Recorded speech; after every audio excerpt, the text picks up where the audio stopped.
of this information have changed. He looked at what we presented, said, please be on the private sector. Like in Kenya, I do participate in the engagement. Government and private sector are moving at the same pace. There is a very strong public-private partnership that it cuts across the entire region. So the essence and rationale of us is not to accuse each other, but how do we help each other to move in the right direction, the same direction. We move at the same pace. And again, I know the Honorable Minister and the team have limited time. They are again going to the Secretariat. I wanted him saying they become also to highlight some of the new achievements. Lebanon is one of the, I think, countries that are here could emulate and appreciate what they are doing in terms of qualities. So, with your Minister of Labour, Republic of Kenya, and welcome back from Kenya. And all. My name is Simon Chelugui, Cabinet Secretary, Minister of Labour, Republic of Kenya. To listen and also discuss and engage on issues that inhibit or sometimes. Maybe I'll take just a minute to explain. I heard of issues that you raised yesterday, and the reason why we have come this morning is to clarify some of the things. Actually, CEO, that information was not true, because I think we got that information from a private sector or a player in the sector. But welcome, Mr. Bimalsha.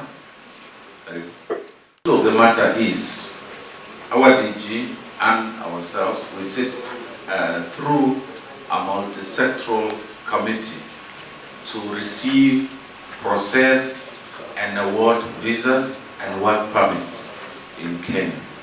And there are certain categories of visas, work permits. I know it's been, many countries are still practicing protectionism, but we are fully liberal. In fact, we have more Chinese who flow in our country almost for free. Then how will we discriminate our fellow Africans, our East Africans? People we feel we are a family. In fact, as you introduce yourself across, you must begin by saying, I am an East African.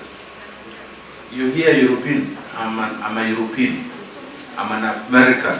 But when you go to America, it is divided into South and North, and further to states, but you never hear those names. They will say, I'm an American, I'm a European. For us, we say, I'm a Tanzanian. And when you go to Tanzania, I'm from Arusha province. You break it down and more and more. When you come to Kenya, you don't say, I'm a Kenyan. You say, I come from coast, or I come from the North Rift. So, for business, we should not create barriers. As a government, I want to give you my commitment, or our commitment as a Kenyan. We are breaking down all barriers possible. So if you want to invest in Kenya, make your application, and your chances are, within the shortest time possible, this employee or worker will get his work permit, and there is no discrimination at all. We have a liberal labor engagements, which is normally tripartite, and that involves government, the work employers, and employees. We have a very vibrant industrial employee-employer relationship. When it comes to salaries, we have established wages council that discusses and looks at the wages and inflation and the salary increase and salary changes. All these things are discussed in a forum that brings employer and employee. And as a ministry, we sit in that forum to arbitrate, because always workers will demand for the highest pay, and the employer will always want to retain the pay. So we moderate and we factor in issues of inflation, changes in cost of living, consumer index. We have statistical firms like Kenya National Bureau of Statistics. We have the Central Bank Consumer Index. All this data we collect and we assess, we analyze, and we come up with the best. We've just released a salary review the other day based on consultation between employers and workers. So I wanted to clarify that we do not have any issue of discrimination. If you want to retire in Kenya, you've earned well. We encourage rich people to come and retire in Kenya. So, especially if you have the money. If you are earning if you have a pension of 2,000 and above, please apply. The DG is here. We will go with your application. You want to retire in Kenya, but you will not be allowed to work. But you enjoy the $2,000. You can go to the beaches.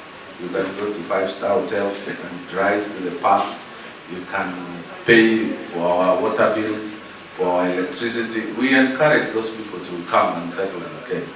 That one, but you must be 35 and above.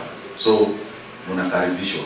Mwisho is how we need to move. As I'm the chair of the Council, Labour Minister Council, East African Council of Ministers of Labour. And there are a number of issues we are discussing. And I think this is the moment. Our biggest responsibility our biggest responsibility now as governments and business community is to break our barriers, our borders, create environments that facilitate business. And one way of doing it is to allow free movement of people following goods. We normally say labor is the most important factor of production. We have money, we have machinery, we have land, all these things. There are businessmen in farming here. There are businessmen who have huge capital. Yesterday over dinner, we heard of the CEO of Equity placed on the table $6 billion. $6 billion to be for you to borrow. But without human resource, all this will not work. So human resource helps to now create movement and value and wealth for those people. So what we have agreed as ministers is we need to isolate those discriminatory, those barriers that inhibit movement. We are even talking of Africa Free Trade Area. So we must first consolidate. We are lucky as a generation that new members have joined Eabc, the DRC, and the other members who are here before are going to expand, create a bigger market, 340 million people. This is enough business for anyone to shine, to become a multinational, to join the Forbes and the big list of rich companies in the world. So let's utilize, let's maximize what is inside the Eabc. And for that, we will all be happy. Our countries, our economies will be rich, will generate enough tax to sustain and support our governments. We will open, the governments will in return invest in infrastructure, railways. I look forward to a day where there will be a line from Mombasa to Kinshasa. There will be a line from Dar to Juba.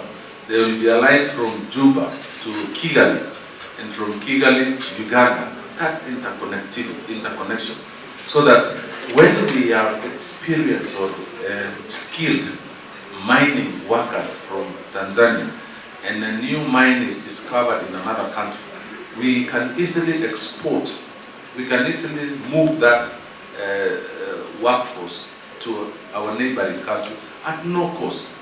We need to assess the skills available in our region.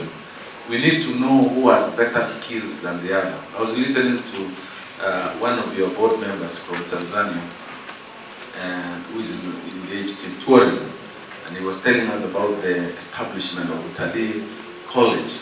We have so many skilled labor, trained skilled labor in hospitality, and they are now leading and managing big hotels, even in the Middle East. And our hotels are still struggling. Tourism is a professional sector, and we can now support the region with skill level. Same case with people, we have schools of medicine in Makerere and many other in Dar es Salaam. This skill level can be utilized in the region and raise the level of service in our respective member countries. So basically, what I wanted to say is we are here for you. We are here to do business. We are here to... Yes, over 100 Kenyans in Uganda who are working. Yes, over 2,100 are Kenyans. Sharing work, distributing their workforce across to harmonize and create one destiny, one community, one East Africa. I want to thank you for listening. What are the achievements? What are the issues? And I want to again appreciate. But the issue we have is how the information flows. The role as Eabc we have. We need to correct, disseminate, and deliver very reliable and accurate information to our members. And I'm happy that in this room, and this is the essence of this engagement meeting, breakfast meeting, we put a position paper on priorities. These position papers are informed by thanking the Cabinet Secretary and your team, the PS President, the Director General, and also the Private Sector Advisor. Charles, maybe stand up for your recognition. Of the private sector. Then I was looking at the draft which they are putting forward. Key points. One, he had to emphasize it even in our preliminary session yesterday, the Trade Remedy Committee, the issues related to our borders. Eabc, as you see in our vision, we want to see a borderless East Africa for business and investment. How do we attain that? What can we do? And I'm happy that in this room we have the Deputy Program Manager from GIZ. GIZ is very supportive now. A number of partners, trademark, GIZ, now they're saying we are ready to put in money. Currently I have $1.5 billion by trademark saying to support the private sector engagement with the government. So the issue is not resources, but the issues, do we have really concrete projects that we need to put forward? The same equity. We are going to sign an MOU with equity in terms of recovery. $6 billion US. No, there is no any financial institution maybe in the region, even within the continent, that can put $6 billion US to support the recovery. I've shared recently, I said, World Bank, in 2000, World Bank published a paper saying the Africa is going into a recession after the period of 25 years. But the magic bullet that among all the East African countries, the race, East Africa did not go into a recession. And there have been the recent report from also the World Bank, and they say, what is the magic bullet does East Africa have? But the key, there are 3 points they raised. One, the region has deepened its integration agenda. Despite all these challenges, our integration is working. For our people, for our companies. We need to do more, but we are also doing great work, great strides. The second point was the investment in sustainable infrastructure. Go to Kenya, go to Rwanda, those who are in Ethiopia. The quality of infrastructure is now comparable to European countries. The third aspect was sustained agriculture, or investment in agriculture. We are feeding our people despite all these issues. Our agriculture is robust, is very strong. Those were the 3 pillars that why EAC region did not slide into recession.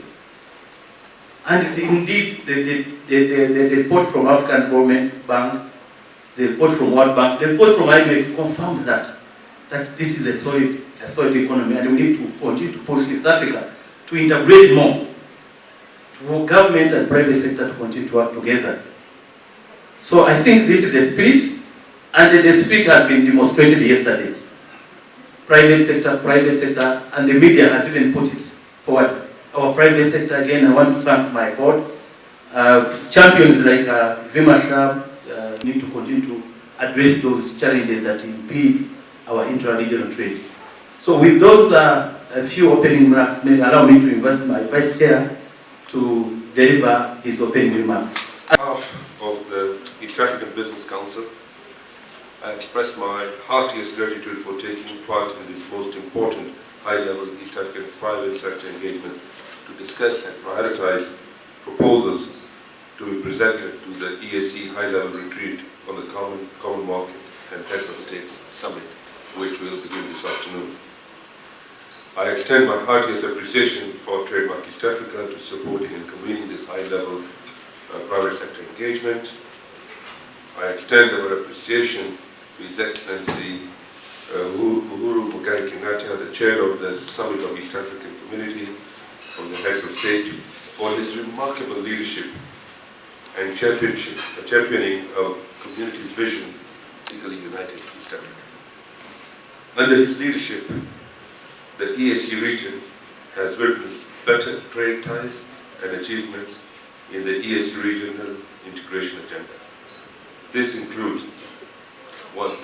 Quicker elimination of non-tariff barriers following the bilateral heads of states visits and meetings with the private sector, admission of the DRC into the East African community, waiving of visa fees for East Africans by the government of the Republic of South Sudan, the ratification of the African Continental Free Trade Agreement, AFCTA, which my minister just talked about.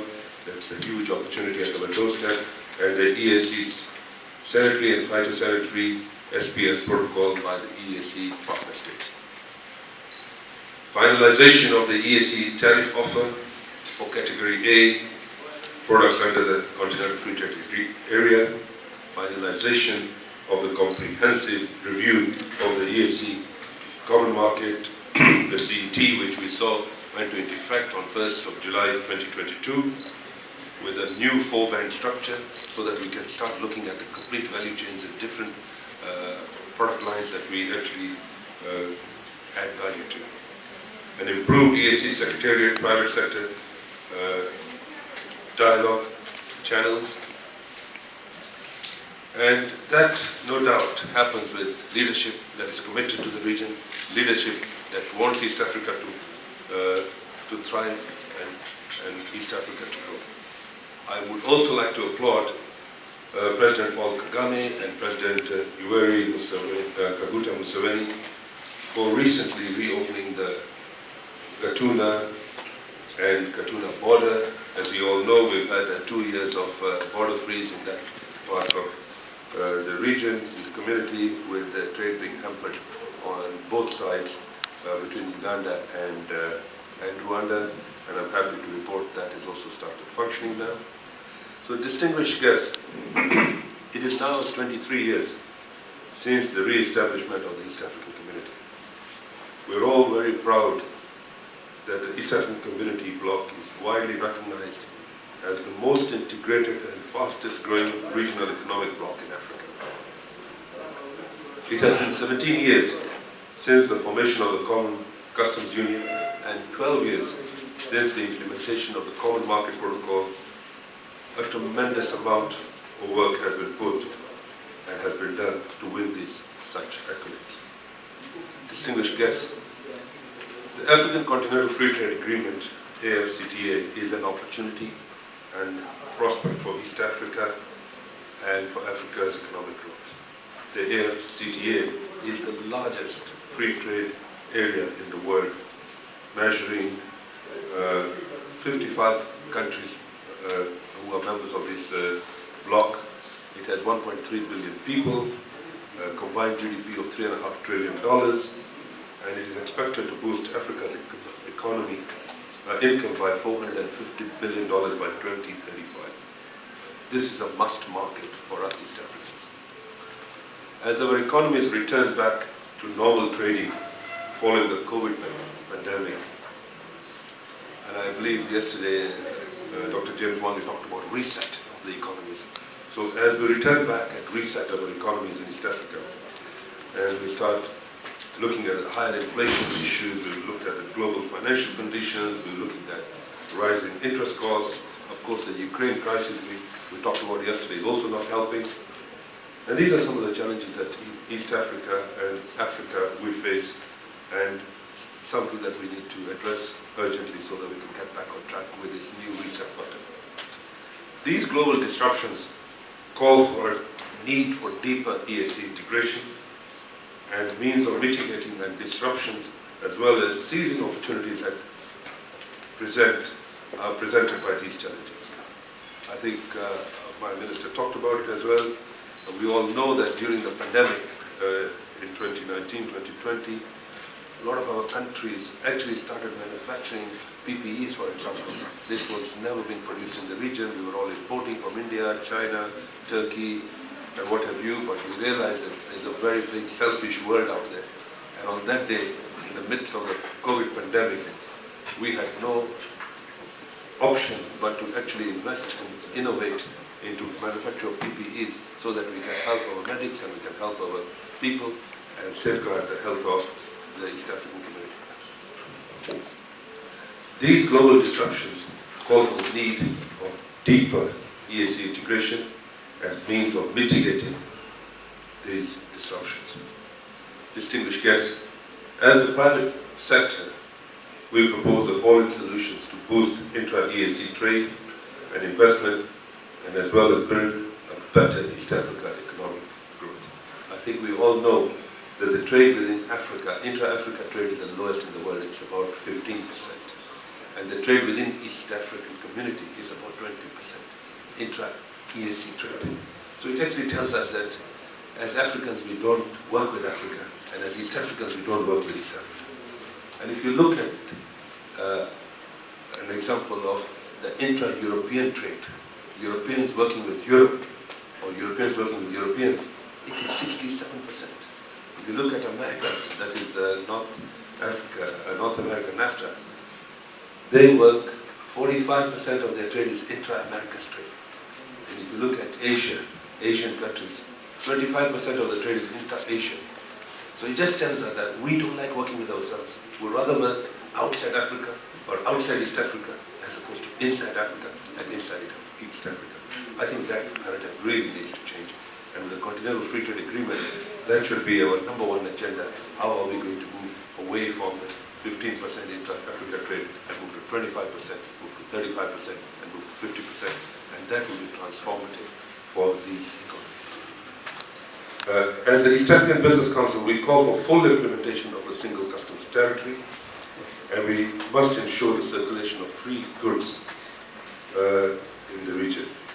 This is in line with our vision of a borderless East Africa that the CEO talked about, and in line with the investments I would like to see in the region, and the Minister talked about it. We have a lot of cross-border investments today. I mean, for example, Kenya is the #1 foreign direct investor in Uganda. So it just tells you that we see opportunity in the region, and as we integrate, we will see a lot of investment, and it's going to be win-win. We will be complementing each other and not competing with each other. Unfortunately, we end up competing with each other, and I love what President Museveni says. So the problem with us Africans is we are all pygmies, we are all competing who is a taller pygmy. I think it's about time we should forget that competition element and work on a complementary element. How can we complement each other?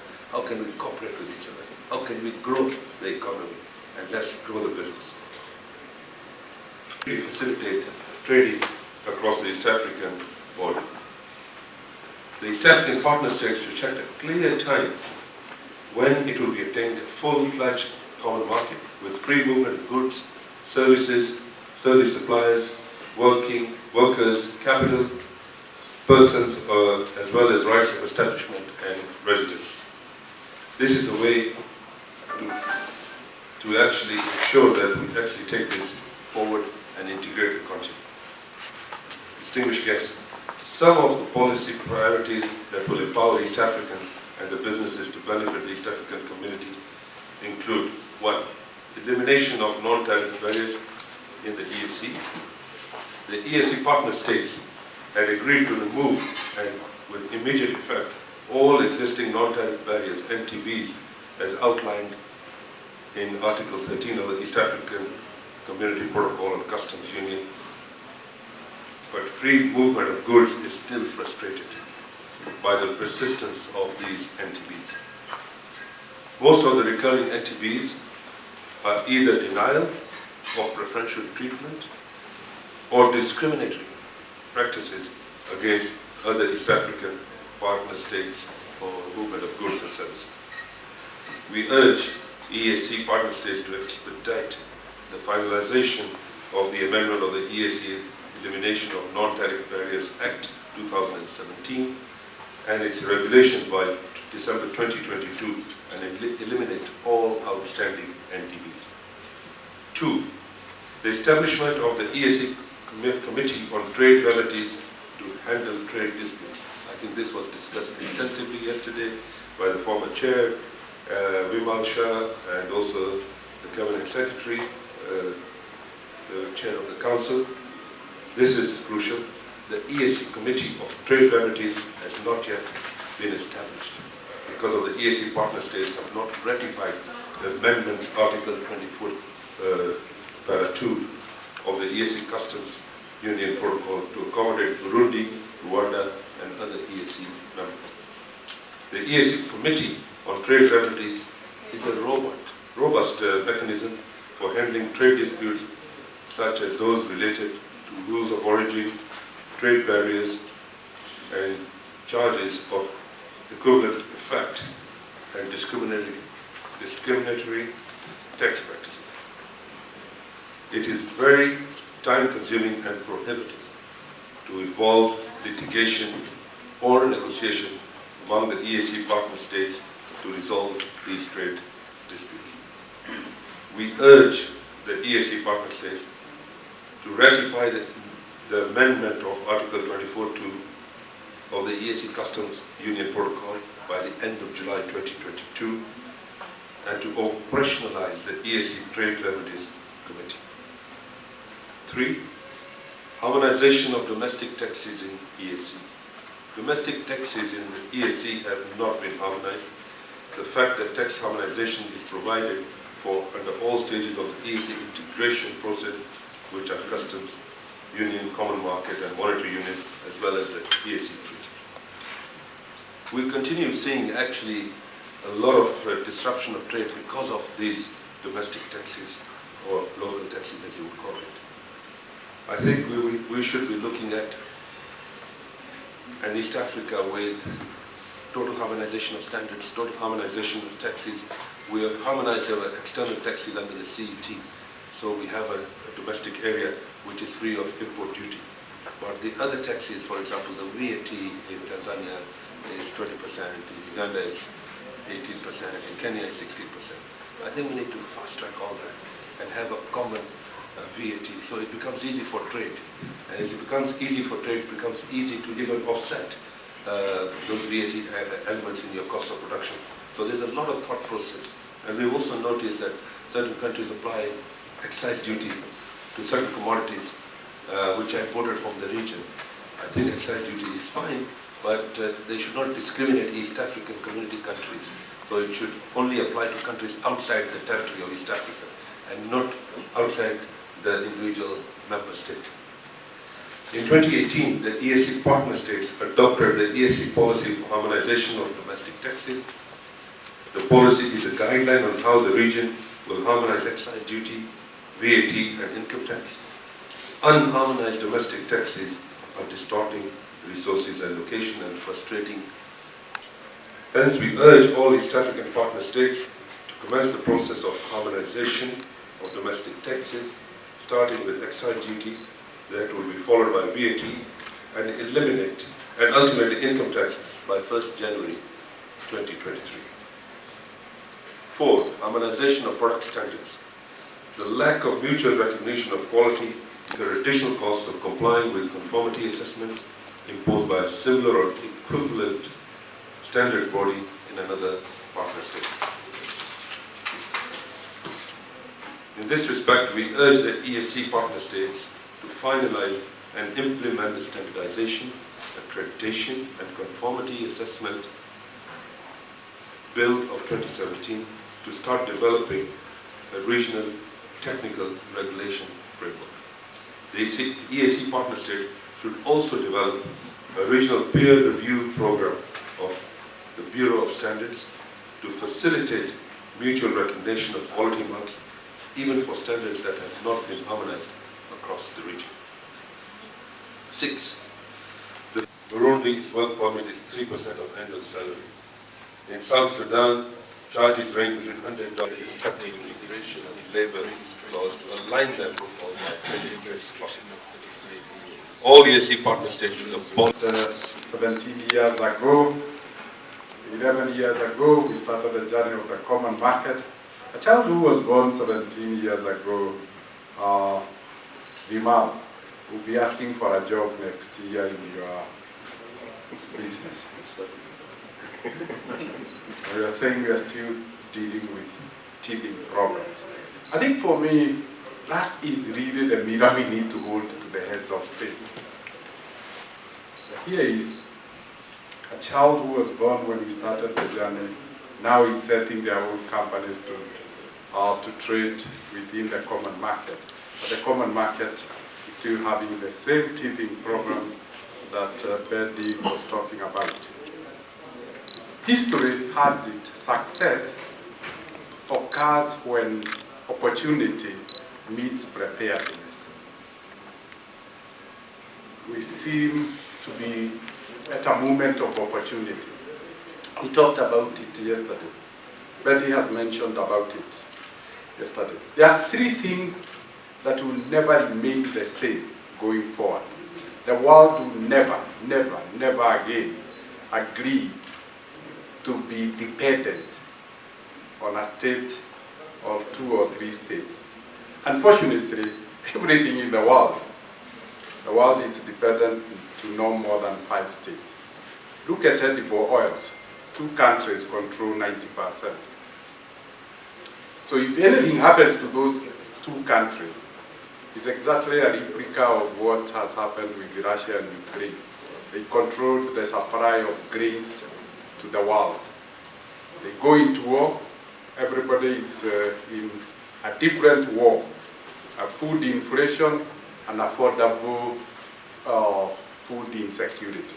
The entire world is in a food insecurity. That lesson has sunk so hard that the world now wants palm oil. DRC most likely and Nigeria will bounce back.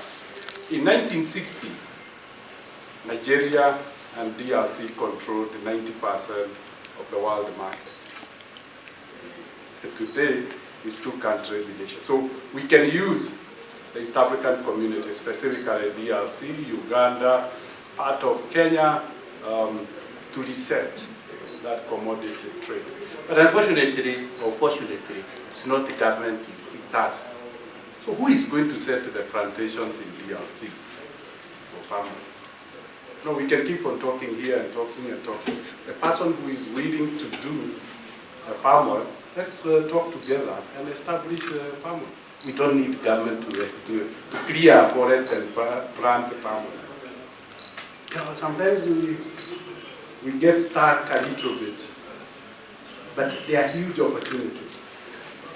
We agreed with a grant that we can establish, we can disrupt the northern corridor and remove trucks on the Kenya-Uganda road. I think we are now building the 3rd boundary to take oil from Uganda, from Kisumu to Kampala. In total, we have funded 4 barges, each of 4.5 million liters. What the 4 barges will do is to remove 1,000 trucks on the road. The logistics of the road will change forever. So all that we need to do as business people is to set, and the government will have no choice to comply. I learned a big lesson from Safaricom. Safaricom decided to ambush the government with innovation. The next thing the government found, essentially what I'm saying is that let's not get stuck. Let's do and the government follow. We are about to in September we'll be opening an authority to approve, because we still have that problem. You have the biofarm, but they have to go and get approval in every of the 54 countries. How can you get your medicine done? Every medicine, the 3,000 formulations, each one formulation must be approved by 54 countries. It will take another 30 years before you get the crisis.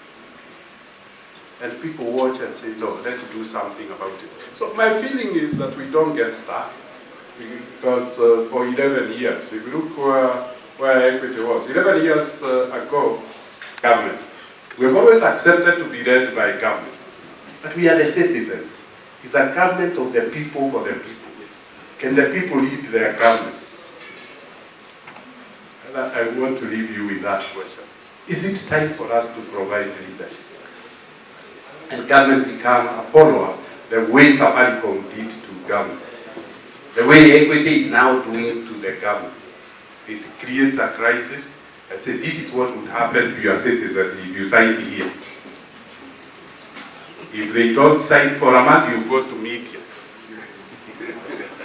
And say, this is the proposal we are giving government so that you benefit this way. Every government responds to its people.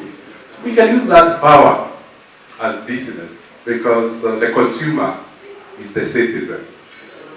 And that's the fortunate thing about us. So you can't say I will lower the cost of maize meal to 50 shillings if I get approval and you fail to get there. You will be given the approval. I think that's where my feeling is, because lastly, can we avoid this conversation of harmonizing? Why don't we get the common market law to be adopted by all states? Because when you say harmonize, you are lost to the common market recommendation. Yes. Without timelines, then it takes 17 years before people harmonize.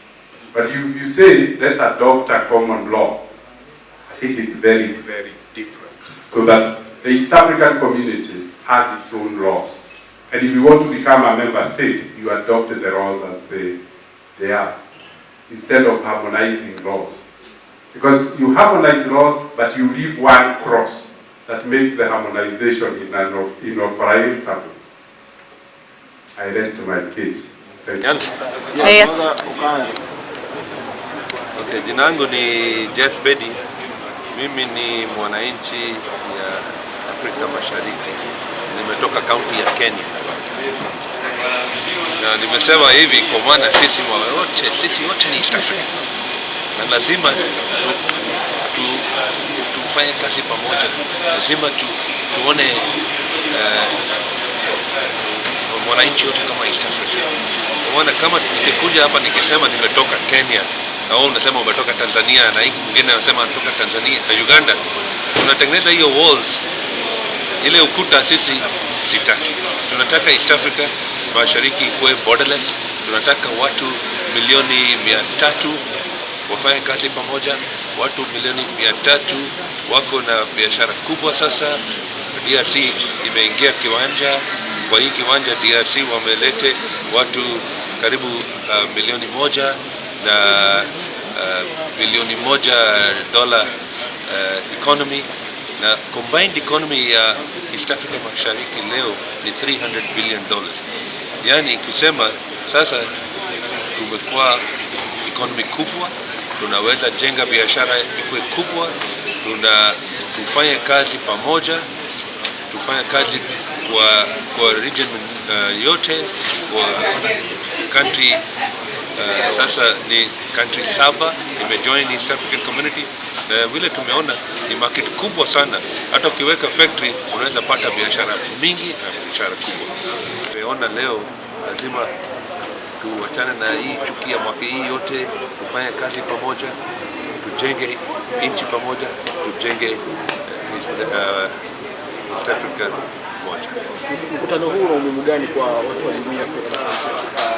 Important of this meeting. Sasa hii makutano leo ni makutano ya heads of state wanaingia leo summit ya East African Community, na unajua East African Community lazima ikuwa na leadership. Hiyo leadership lazima wanasema tunafanya pamoja, tuko pamoja na tutaendelea mbele pamoja.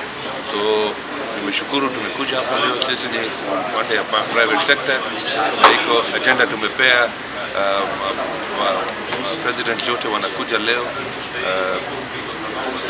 ya nchi yote hapa Arusha, na hii summit inakuanga once a year, na ilichelewa from last year to this year, lakini we are very happy tumefika hapa, na very happy that the submission of private sector ile tutapea hawa leo jioni kwa makutano, na wakiendorse hiyo tunaendelea mbele. These borders, but why do we need borders when we have a single customs territory instrument for goods that are coming in our region? Should pay taxes at the port. So borders, the regional produced goods, they have rules of origin. Why should we have borders? For sure, the borders have become avenue for corruption. It was very clear even yesterday that the reason why borders are there just for corruption practices. They are not facilitating trade, they are hindering trade. So that is the message Eabc is putting across. Thank you.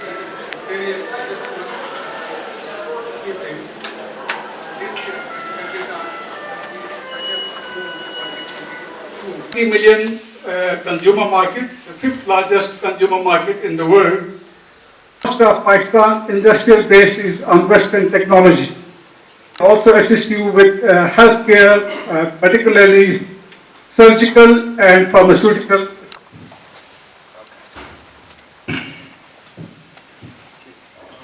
And I will comment on one thing only. This is a free movement of workers. It looks like Kenya, in my opinion, it looks like they want to drain other East African countries rather than it has to be the form of Rwanda and Uganda only. Thanks.